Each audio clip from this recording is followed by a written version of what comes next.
러시아의 바훔이라고 하는 농부가 농사지면서 땅을 좀 더 많이 갖고 싶은데 또 어떤 좋은 생각이 없을까 그러는데 어느 날 귀가 번쩍 뜨이는 이야기를 들었어요. 바시키르라고 하는 마을에 가면 한 1,000루블, 오늘날도 화폐로 말하면 한 15,000원 되는데 1,000루블 정도만 내면 원하는 땅을 마음껏 가질 수 있다고. 그래서 1,000루블을 가지고 갑니다. 갔더니 그 마을의 이제 이장님이 얘기하는 거예요. 아침에 출발해서 저녁까지 당신이 표시한 영역은 다 당신 거라고.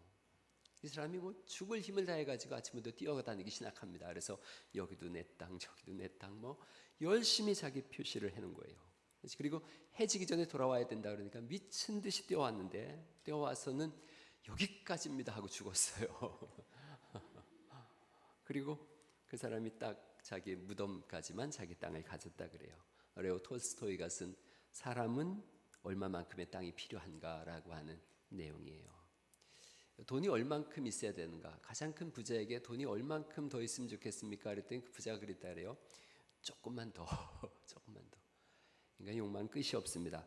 엠브레인 트렌드 모니터 조사에 의하면 그 돈으로, 대부분의 일은 돈으로 다 해결할 수 있다라고 하는 생각을 우리나라 사람들 88%가 그렇게 생각한다 그래요. 그리고 삶에 있어서 돈이 가장 중요하다. 80%가 그렇게 평가했다 그러고, 돈이 인간의 가치를 평가하는 척도다. 68%가 그렇게 얘기했다 그럽니다. 현대인들이 돈을 따라갑니다. 우리가 여지까지 읽은 야곱의 인생을 봐도 돈을 따라가는 거예요. 사실은 섬김을 받으려 하고 명예를 얻고자 하고, 한마디로 얘기하면 세상을 따라가고 돈을 따라간 거죠. 29장까지 본 것은 급속한 추락이었어요. 성공하기 위해서 모든 일을 다 했는데 아내를 얻기 위해서 실제로 14년을 봉사합니다.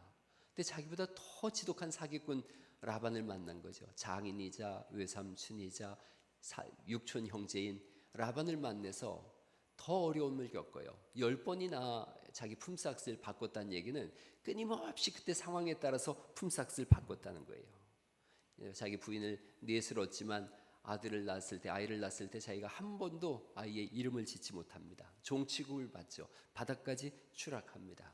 그게 야곱의 인생이에요. 세상을 따라간 야곱의 모습이에요. 그런데 그런 상황 속에서도 하나님은 하나님의 일을 하세요. 창세기 28장을 한번 앞으로 좀 넘어가 보시겠어요? 창세기 28장에 하나님께서 야곱 만나셔서 이렇게 하나님이 약속을 하세요. 창세기 28장 14절 말씀인데 같이 한번 읽어보실까요? 28장 14절 시작. 네 자손이 땅의 티끌같이 되어서 네가 서쪽과 동쪽과 북쪽과 남쪽으로 퍼져나갈지며 땅의 모든 족속이 너와 네 자손으로 말미암아 복을 받으리라 말씀하세요. 네 자손이 땅의 티끌같이 많아질 거다. 이 약속을 이루시죠. 아들을 12를 낳습니다. 그리고 12지파를 이루어요. 사실 그 12아들과 12그 지파 그리고 신약의 12사도를 통해서 하나님께서 놀라운 일을 하시는데, 요한계시록 21장에 보면 하나님 나라가 나와요. 그 하나님 나라에 12문이 있는데 12문 위에 12천사가 있고 그 문들 위에 이름이 써 있는데 야곱의 12아들의 이름이 써 있습니다. 12아들의 이름이 써 있어요. 그리고 21장 14절 말씀에 보면 그 성곽에 또 12기초석이 있습니다. 그 12기초석 위에는 예수님의 12제자의 이름이 써 있어요. 그러니까 구약의 야곱의 12아들과 신약의 12사도의 사도를 기초로 해서 하나님 나라 문이 열리고 또 하나님 나라가 세워진다라고 이렇게 성경이 말씀하세요. 그리고 그 문으로다가 수많은 믿음의 백성들이 들어가는 거예요. 그러니까 야곱의 12아들, 즉 아브라함의 후손은 오늘날 말은 믿음의 자손들인 거예요. 12아들의 그 12지파와 12사도가 그 문으로 그 후손들이 들어가는데 그 문으로 들어가는 숫자가 이 요한계시록 7장 4절에 보면 14만 4천 명인 거예요. 14만 4천 명에 대한 해석이 분분해요. 정말로 뭐 14만 4천 명이냐? 사실 그렇지 않아요. 이건 상징적인 의미가 있어요. 요한계시록 7장 9절에 그렇게 써 있어요. 셀 수 없는 큰 무리가 나와서 흰옷을 입고 여기를 들어가는데 이들은 예수 그리스도를 따르는 사람들이다 라고 말씀하고 있어요. 14만 4천이 어떻게 나온 거냐면 구약의 12지파 즉 12아들과 신약의 12사도, 그래서 12 곱하기 12를 하는 거예요. 12 곱하기 12 하면 얼마인지 아세요?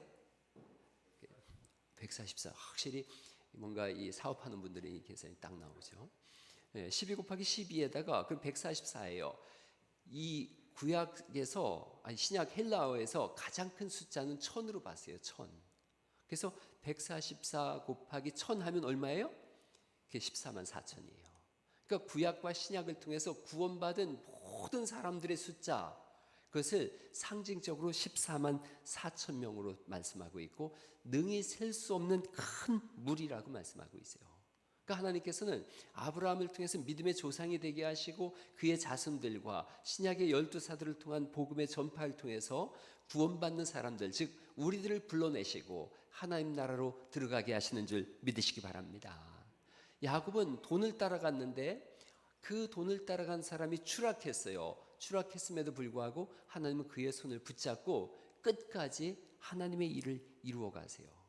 하나님께서는 또 28장 다시 한번 15절 말씀을 더 보시겠어요? 28장 15절 말씀에는 제가 읽어볼게요. 이렇게 말씀하세요. 28장 15절에 내가 너와 함께 있어 네가 어디로 가든지 너를 지키며 너를 이끌어 이 땅으로 돌아오게 할지라 라고 말씀하시면서 그리고 하나님이 함께 하신다라는 것을 증언해 주세요. 내가 너와 함께 하겠다. 그 함께 하심이 이제 오늘 본문 말씀으로 30장으로 넘어가 볼까요? 30장 이제 오늘 우리가 읽은 말씀인데 함께 하시는 증거들이 26절 7절에 30장 26절 27절에 이 야곱이 이런 고백을 합니다. 야곱의 외삼촌이죠. 제가 읽어볼게요. 내가 외삼촌에서 일하고 얻은 처자를 내게 주시어 나로 가게 하소서. 내가 외삼촌에게 한 일은 외삼촌이 아시나이다. 내가 얼마나 열심히 섬겼는지 아시지 않습니까? 그랬더니 라반이 그 외삼촌이 이렇게 얘기를 해요. 이 사람이 증명해줘요. 27절 읽어볼까요? 시작.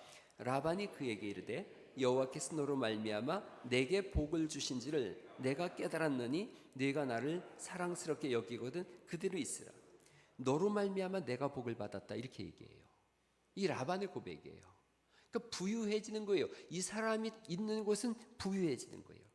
하나님이 너와 함께 하셔서 네가 하나님과 함께 있음으로 인하여 내가 복을 받았다. 그러니까 하나님은 야곱을 통해서 하시고자 하는 모든 일을 하세요. 이게 참 얼마나 귀한지 몰라요. 야곱에게 복을 주셨더니 이 악당 라반도 그 복을 받더라고요. 여러분 복 있는 사람과 함께 있는 것이 복인 줄 믿으시기 바랍니다. 교회는 이 피오가 제가 올해 12월 12장을 강의하면서 너는 복이 될지라 너무 좋은 거예요. 그래서 우리 교회 가족들이 이 말씀 그대로 여러분 복 있는 사람들 될 수 있기를 간절히 축원합니다. 그리고 복 있는 사람들과 함께 있으면 복인 거예요. 교회가 어떤 곳이냐면 서로가 서로를 성공시키는 사람들인 거예요. 서로가 서로에게 복된 존재들인 줄 믿으시기 바랍니다. 그 한국의 코리아 트렌드 2025 올해의 트렌드 경향 중에 하나가 공진화 전략이에요. 공진화 전략. 공진화 전략이 뭔가 봤더니 진화, 함께 진화하자는 거예요. 더불어 함께 진화하자, 함께 성장하자는 거예요. 협력해서 더 나은 미래로 나아가자. 이게 공진화 현상이에요. 그러니까 삼성전자가 현대자동차하고 손을 잡고 공진화를 해나가거든요. 애플이 오픈AI하고 손을 잡고서 공진화를 이뤄가거든요. 교회가 어떤 곳인가? 공진화예요. 우리도 가만히 생각해 보면 장로님들을 중심으로 해서 5개의 국이 세워졌어요. 이 5개의 국을 통해서 교회 정치와 행정이 이루어질 거예요. 10개의 목장이 이루어졌어요. 10개의 목장을 통해서 영적인 성장을 도모하게 될 거예요. 그리고 안수집사회, 권사회, 각 선교회, 교회 제반 업무를 도맡아 하면서 이 모든 사역들을 함께 하는 거예요. 국과 목장과 안수집사회, 권사회, 선교회 이 5개의 튼튼한 체인을 이뤄서 공진화 현상을 이뤄가는 거예요. 서로 돕고 세워가고 그래서 그 5개 의자 위에 다리가 5개인 의자 위에 그리스도 예수님이 앉아있는 교회 할렐루야 그렇게 서로를 세워가는 거예요. 공진화예요. 라반은 야곱을 통해서 그 복을 받아요. 미국의 그 최고의 명문 고등학교가 필립스 아카데미예요. 이 필립스 아카데미를 졸업한 사람들이 미국의 대부분의 유명 명사들이 됐어요. 케네디가도 그렇고 그리고 부시 대통령 집안도 여기 졸업했어요. 백만장자 비율, 초인류 대학 진학률이 가장 높다 그래요. 근데 이 학교를 그렇게 만든 것이 라틴어 한 줄이었어요. 라틴어 한 줄이 난 시비 이런 거, 난시비 이게 어떤 뜻인가 가만히 보니까 not for self예요. 나 자신을 위함이 아닌, 나를 위해서 공부하는 게 아니라는 거예요. 공부해서 남주자, 이게 이 비전이었어요. 야곱은 돈을 추구하던 사람인데 29장을 통해서 큰 어려움을 겪어요. 그러면서 어느 순간 섬기는 사람으로 바뀌어져요. 남을 돕는 사람으로 바뀌어져요. 자, 그런 야곱과 라반이 이제 재산 문제를 놓고서 새로운 계약을 맺습니다. 이 라반이라는 사람은 돈 되는 일이라면 뭐 딸도 팔아먹고 사위도 이용하는 사람인데, 야곱이 이상한 제안을 하는 것이 오늘 이 창세기 30장에 나옵니다. 한번 집에 가서 잘 읽어보시고 제가 이 시간에 한번 잘 말씀드려 볼 테니까 한번 생각해 보세요. 자기 외삼촌을 만나서 이렇게 얘기를 해요. 외삼촌, 저랑 이제 내가 분가를 할 텐데 나랑 한번 계약을 맺으시죠. 그리고 어떤 계약인데? 이렇게 하시죠. 양은 하얀 양만 내가 갖겠습니다. 흰 양만 갖고 염소는 흰 염소와 검은 염소만 갖겠습니다. 그러니까 양하고 염소 중에 양은 흰 것만, 염소는 흰 것과 검은 것만 내가 가질 텐데, 그렇게 하고 이제 제가 이렇게 이 양들을 치다가 알록달록한 놈이 나오면 내가 갖고, 흰 거 나오면 외삼촌 드릴게요. 우리 사이가 바본가? 이게 이놈이 좀 바본가? 아니, 흰 것만 가지고 있으면서 알록달록한 거 나오면 지가 갖고 흰 거 나오면 나를 준다고? 이 라반 생각에, 야, 이 바보를 내가 사이로 얻었구나. 그러자 그런 거죠. 그리고 라반은 머리가 좋은 사람이죠. 자기 아들들 시켜가지고, 야, 알록달록한 놈들 다 빼내라, 그런 거예요. 다 빼내서 섞이면 안 되니까 사흘기를 떨어뜨려 놓습니다. 자, 그리고 이제 야곱이 양을 치는데 흰 양과 검은 염소, 흰 염소 요것만 가지고 양을 치는데요. 야곱이 이제 나름대로 이런 생각을 합니다. 이제 이 양들이 이제 새끼를 뵐 때쯤 돼서 물 옆에다가 신풍나무, 버들나무, 떡갈나무 요걸 이렇게 세 개를 나눴습니다. 버드나무, 살구나무, 신풍나무 세 개를 가지를 벗겨요. 푸른 가지를 벗겨서 희고 얼룩달룩하게 만들어서 여기다 세워놓는 거예요. 근데 신기하게 양들이 새끼를 낳을 때 이 물을 먹고서 여기 와서 물을 마시고 새끼를 낳으면 흰 양들끼리 교배했는데 알록달록한 놈들이 나오는 거예요. 아롱지고 알록달록한 게 나오는 거예요. 그리고 또 염소도 그런 것들만 나오는 거예요. 그럼 또 너무 짠 거 같, 이렇게 자기가 사기치는 것 같으니까 이렇게 비실비실한 양들이 나오면 이 나무를 치워놓습니다. 그러면 또 흰 양만 나와요.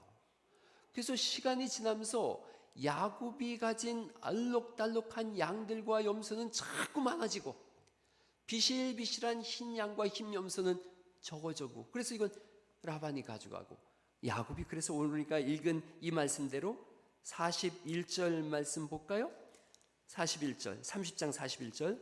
튼튼한 양이 새끼 뵐 때에는 야곱이 개천에다가 양떼의 눈앞에는 그 가지를 두어 양이 그 가지 곁에서 새끼를 베게 하고, 약한 양이면 그 가지를 두지 아니하니 그렇게 함으로 약한 것은 라반의 것이 되고 튼튼한 것은 야곱의 것이 된지라.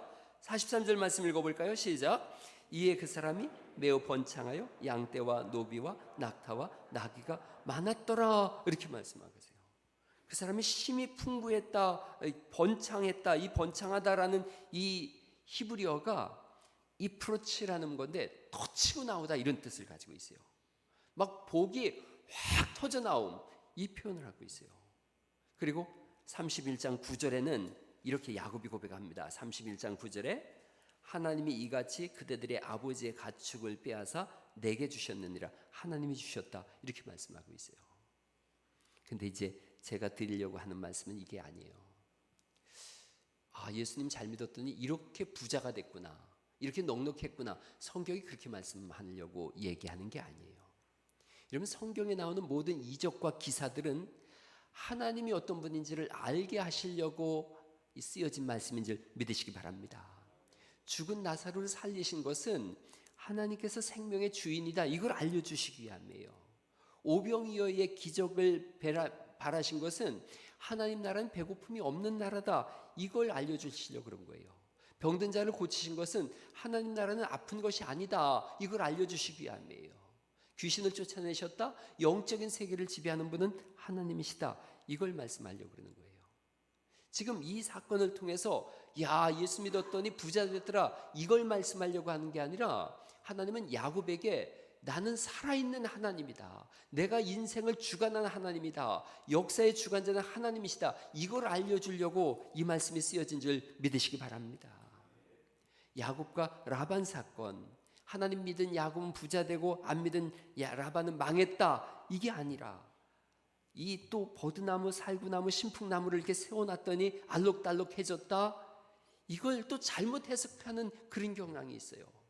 그래서 히브리서 11장 1절하고 이걸 연계해서 잘못 해석하는데, 히브리서 11장 1절이 믿음은 바라는 것들의 실상이요 보이지 않는 것들의 증거니 선진들이 이로써 증거를 얻었느니라, 이걸 연결을 해가지고 야곱이 버드나무, 살구나무, 신풍나무 얼룩달룩한 걸 거기다 놓고서 믿음은 바라는 것들의 실상이다, 이걸 내가 여기다 해놓고서 내가 믿으니까 이제 알록달록한 놈이 나올 거다라고 긍정하고 믿고 믿습니다 해가지고 그게 나왔다, 이게 아니라는 거예요.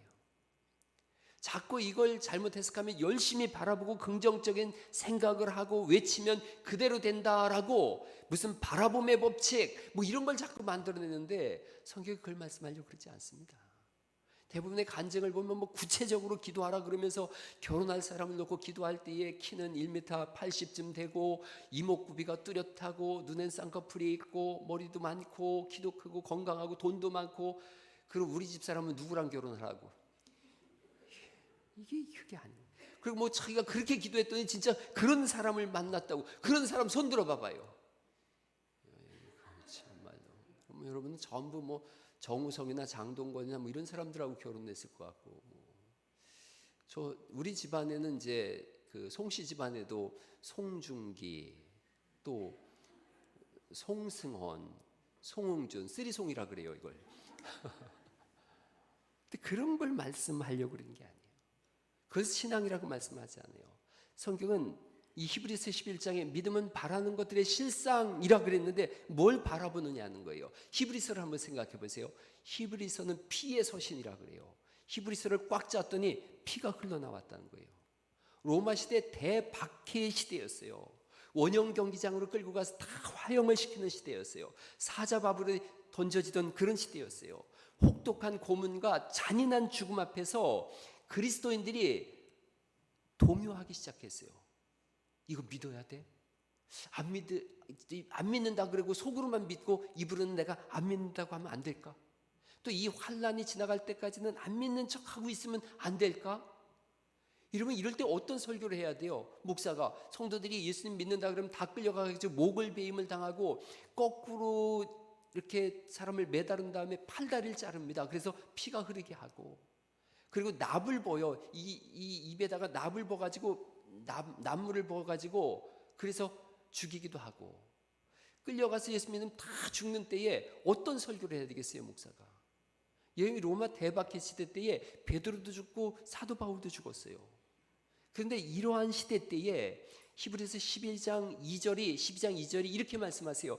믿음의 주요 또 온전케 하시는 예수를 바라보자. 그는 자기 앞에 있는 기쁨을 위하여 십자가를 참으사 부끄러움을 개의치 아니하였더니 하나님 우편에 앉으셨느니라. 예수님이 십자가를 외면하지 않았다. 그러니 죽음의 형장으로 끌려가는 그 길을 외면하지 말아라. 믿음은 바라는 것들의 실상인데 그 바라는 것들은 영원한 하나님 나라니, 하나님 나라 가는 그 길에 있어서 사자가 달려들어도, 나부르다가 배에다 입에다 난물을 부어 넣어도, 목을 잘라도, 화형을 처해도 그 길을 외면하지 말고 걸어가라고 하는 것이 믿음의 주요 온전케 하시는 예수를 바라보라고 하는 말씀인 줄 믿으시기 바랍니다. 그래서 사람들이 믿음이 흔들릴 때에 히브리서를 읽고서 그 길을 걸어갔어요. 그래서 히브리서를 피의 서신이라고 말씀합니다. 신약시대의 가장 위험한 서신이 뭐였냐? 히브리서였어요. 히브리서를 읽으면 사람들이 죽음을 외면하지 않았던 거예요. 갈레리우스라고 하는 이 황제는, 이 사람은 총독인데 그리스도인들을 죽일 때 빨리 죽으면 고통이 없지 않냐? 서서히 아주 천천히 온갖 인간이 겪을 수 있는 모든 고통을 다 겪게 해서 죽게 해라. 이게 이 사람들이었어요. 시체를 토막토막 내는데 손끝에서부터 토막토막 내서 죽을 때까지 그렇게 하는 거예요. 이들의 신앙은 토막나지 않았어요. 불태워 죽었는데 이들의 믿음은 불타지 않았어요. 불멸의 존재로 예수 그리스도 앞에 선줄 믿으시기 바랍니다. 이들은 예수님이 선명하게 보였기 때문에 그래요. 야곱의 사건은 한 사람 부자 만들기 무슨 프로젝트 이런 것이 아니었어요. 어떤 상황에서도 하나님을 바라볼 수 있도록 하나님이 너와 함께 하신다, 이걸 증명해낸 일이 흰 양들만 있음에도 불구하고 알록달록한 놈들이 나올 수 있도록 그렇게 하신 거예요. 이걸 뭐 맨델의 유전 법칙 이런 걸 갖다 쓸 일도 아니었던 건 거예요. 하나님이 함께 하심이에요. 요한계시록 2장 10절에는 우리에게 이렇게 말씀하세요. 너는 장차 받을 고난을 두려워하지 말지어다. 마귀가 장차 너희에게 몇 사람을 너희 가운데서 옥에 던질 것이다. 그리고 너희가 열흘 동안 10일 동안 환난을 받으리라. 그러나 내가 죽도록 충성하라. 그리하면 내가 생명관을 내게 주리라. 죽도록 충성하라는 그 말씀의 원래 뜻은 죽는 그 순간까지도 충성을 멈추지 말아라. 우리가 찬송가 461장이 십자가를 질 수 있나 주가 물어보실 때 죽기까지 따라오리. 성도 대답하였다. 우리의 심령 주의 것이니 주님의 형상 만드소서. 주 인도 따라 살아갈 동안 사랑과 충성 늘 바치오리다. 이것이 우리의 신앙인 줄 믿으시기 바랍니다. 하나님은 그런 믿음의 사람을 보고 싶어 하시는 거예요. 우리 교회 우리 염종국 집사님이 저한테 구원에 대해서 자꾸 물으세요. 어떻게 구원이 언제 이루어지는 겁니까? 구원은 어떤 진행을 하는 겁니까? 라고 자꾸 물으시는데 똑같은 질문을 오늘 아침에도 우리 교회 가족들한테 받았어요. 아버님 저한테 우리 교회 가족이 구원에 대해서 물었어요. 그래서 제가 답을 드리면서 그렇게 얘기를 했는데 예수님을 믿었을 때 이미 구원받은 거예요. 그래서 과거형으로 구원받았다 이렇게 말씀하세요. 그런데 또 현재형도 있어요. 구원을 받는다. 이 히브리어 헬라어는 시제가 되게 복잡해요. 현재 미완료라는 게 있어요. 아직 완성이 안 된 거예요. 구원을 받고 있다. 그리고 미래형으로도 써 있어요. 구원을 이루라. 그러니까 구원을 받았다, 구원을 받는다, 구원을 받고 있다, 구원을 이루라 이렇게 써 있어요. 왜 이렇게 복잡하냐면 되게 쉽게 설명이 되어져요. 일을 하는 데 있어서 일을 시작했어요. 이제 일의 시작이에요. 그리고 일을 하고 있어요. 진행이에요. 일을 마쳤어요. 완성이에요. 이 구원하고 똑같은 거예요. 예수님 믿었어요. 시작이에요. 예수님 믿는 일을 지금도 하고 있어요. 진행이에요. 그리고 주님께서 재림하시는 날 아니면 우리가 하나님 앞에 서는 날 완성되어져요. 시작과 진행과 완성 이 세 가지를 다 합쳐서 구원이라 그래요. 구원. 그러니까 구원은 여기 한 부분, 여기 한 부분, 여기 한 부분이 아니라 처음부터 끝까지 쭉 되어지는 거예요. 신앙생활로 다 이걸 가져오면 어떻게 신앙이 어떻게 되느냐? 시작만 있는 신앙이 있어요. 시작만 있는 신앙. 그래서 매년 정초에 내가 이제 믿음으로 살겠다 그러지만 얼마 지나지 않아서 똑같이 세상 사람하고 똑같이 되어지는 동그라미 신앙이라고 제가 말씀드렸어요. 그냥 동그라미만 계속 그리는 거죠. 성장이 없고 성숙이 없어요. 예수님 닮아감이 없어요. 그냥 과거에 받은 그 구원 하나 가지고 난 구원받았어 그러면서 살아가고 있는 거예요. 오늘부터 이제 주보에 고린도전서 이 성경 문제가 나가고 있어요. 우리가 2월 14일부터 16일까지 사경회를 하는데 고린도전서 사경회를 해요. 그래서 제가 고린도전서 필사도 하고 또 고린도전서 문제도 내야 되겠다 싶어서 오늘부터 내거든요. 근데 고린도전서 2장에 보면 오늘 문제도 그 답이 여기에 있는데 육에 속한 사람은 하나님의 성령의 일들을 받지 아니하나니 이는 그것들이 어리석게 보이기 때문이다. 또 하나님의 일은 알 수도 없고 영적으로 분별되기 때문에 모른다 이렇게 말씀하세요. 성장하는 신앙이 있어요. 지속적으로 주님을 닮아가는 거예요. 성령을 따라가는 거예요. 성화의 삶을 살아가는 거예요. 교회 트렌드도 있는데 교회 트렌드 중에 하나가 솔트리스 처치예요. 솔트리스 처치. 소금 맛을 잃은 교회. 사람들이 교회를 떠난다는 거예요. 교회를 떠난 여러 가지 이유가 있는데 그 중에 가장 큰 이유 중에 하나가 교회가 세속화돼서 떠난다는 거예요. 교회를 왔는데 예수 믿는 사람이라고 해서 만났는데 예수 향기가 안 나더라는 거예요. 소금 맛을 잃었다는 거예요. 사람이 등불을 켜서 등 위에 두고 등 아래 두지 아니한다 그랬는데 꺼진 등불인 거예요. 교인들이 성도를 서로 봤대요. 교회 가족들이 서로를 봤더니 교인들이 세속화됐구나. 이 사람 예수 믿는다고 하지만 세속화된 사람이네. 30%가 그렇게 느꼈대요. 일반인들이 교회를 볼 때는 37%가. 그러니까 우리 교인 중에 만약 100명이다 그러면 30명이 예수님 믿는다고 하지만 안 믿는 사람처럼 보였던, 옆 사람 얼굴 좀 한번 봐보세요. 세속화된 사람인가 아닌가 한번. 여러분 그걸 SNBL 이렇게 썼더라고요. SNBL spiritual, SBNL이네. spiritual 영적이다. but 그러나 not religious, 영적이지만 종교적이지 않은, 이런 표현을 썼어요. 영적이지만 종교적이지 않은, 이렇게 표현되는 거예요. 교회 안에서는 거룩해요. 교회 안에서는 그리스도인 같은데 세상에 나가면 전혀 종교적인 사람 같지가 않다라는 거예요. 구원은 받았는데 성장도 성화도 없는 거예요. 돈을 추구하는 야곱의 모습만 있다는 거죠. 소금 맛을 잃은 소금. 소금의 마늘 그 맛을 잃으면 다만 밖에 버리어 사람에게 밟힐 뿐이니라 라고 성경이 말씀하고 있는데, 밟히는 소금. 신앙에 대한 오해 때문에 그렇습니다. 젊은 세대들하고 연세 있으신 분들의 세대하고 신앙에 대한 생각들이 좀 달라요. 젊은 세대들은 이렇게 얘기한대요. 교회 어른들은 너무 율법주의가 강한 것 같습니다. 주일 성수 잘하고 술, 담배만 안 하면 신앙이 좋다라고 생각한다는 거예요. 그러니까 올드 제너레이션들이, 기성세대들은 주일 성수 잘해? 11조 잘해? 야, 신앙 좋아. 거기다 술, 담배 안 해? 진짜 신앙 좋아. 그렇게 판단한다는 거예요. 영적이지만 종교적이지 않다는 거예요. 여러분, 주일 성수 잘하고 다 술, 담배 안 하는데 세상에 나가선 세상 사람하고 똑같이 산다는 것이 젊은 세대들이 볼 때 교회가 그게 싫은 거예요. 교회에서만 잘해, 나가면 똑같아, 이런 거예요. 또 기성세대들은 젊은 세대들한테 또 이렇게 얘기하는 거예요. 요즘 교회 젊은이들은 너무 자유로운 것 같습니다. 술, 담배도 다 하고 문신한 청년도 있습니다. 과연 신앙이 있는지 잘 모르겠습니다. 이렇게 얘기하는 거예요. 그러니까 교회 안에서는 영적이지 않은 것 같은데, 근데 젊은 세대들이 밖에 나가가지고는 또 되게 종교적으로 살거든요. 이 충돌이 있는 거예요. 여러분, 신앙이라는 것은 교회 안의 모습과 교회 밖의 모습이 같은 것인 줄 믿으시기 바랍니다. 종교적이면서도 영적인 것, 그게 신앙생활인데 자꾸 종교적이면서도 영적이지 않거나 영적이지만 종교적이지 않거나, 기도는 엄청 열심히 하는데, 찬송도 예배도 엄청 열심히 하는데 세상에 나가가지고는 아주 세상 사람들하고 똑같이, 아니면 더 못되게 사는 거예요. 엊그제 수요일날 우리 한경성 목사님이 설교한 내용이 하나님과 동행이었어요. 하나님과 동행.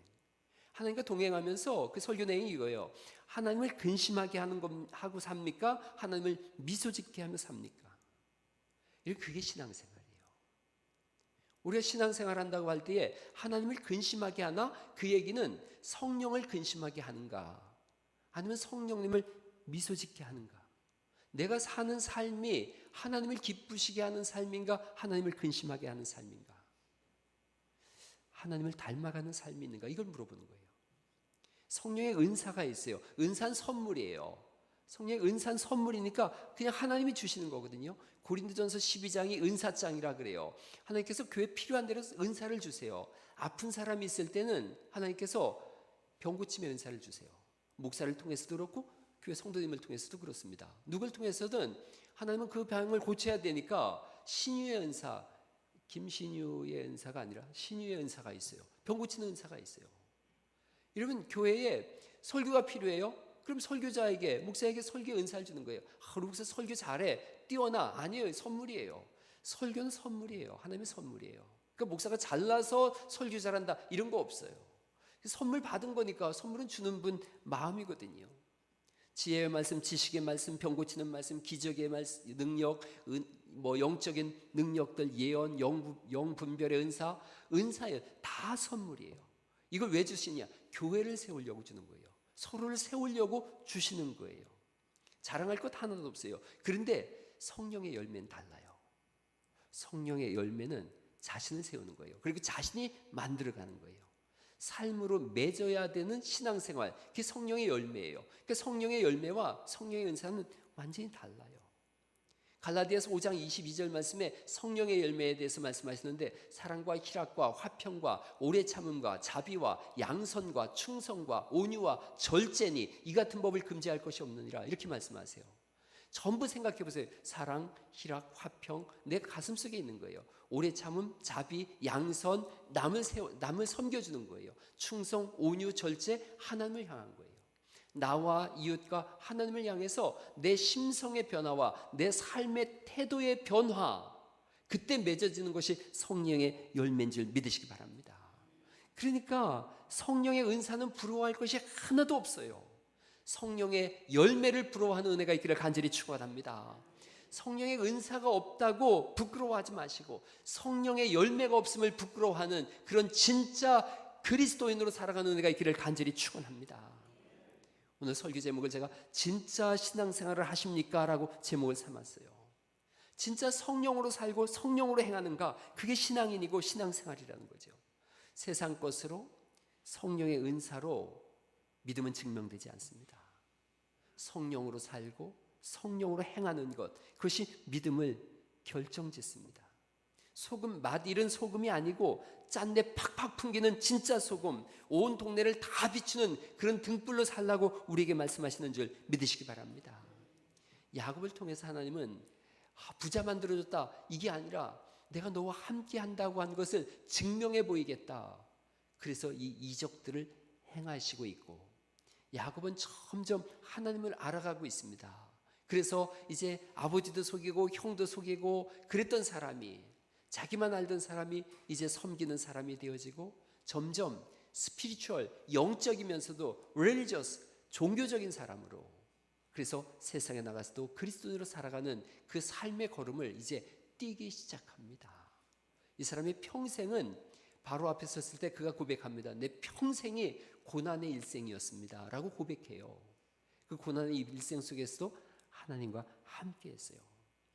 지난주에 제가 그런 숙제 드렸어요. 어떤 말씀 읽으셨습니까? 라고 서로 물어보자 그랬어요. 한 주간 어떤 말씀 읽으셨습니까? 물어보자 그랬어요.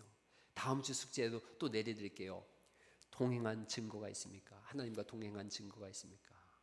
성령님과 동행한 증거 좀 보여주세요. 말씀을 따라 산 고백을 내놓고 사시고 성령님과 동행한 삶의 증거들이 있기를 간절히 바랍니다. 다시 영성입니다. 다시 개인의 신앙 강화입니다. 기도하시고 결단하시고 강력한 그리스도인으로, 진짜 그리스도인으로 살아가심으로 인해서 교회 안에서의 그리스도인이 세상에 나가서도 동일한 그리스도인으로 살아가는 은혜가 있기를 예수님의 이름으로 축원합니다. 우리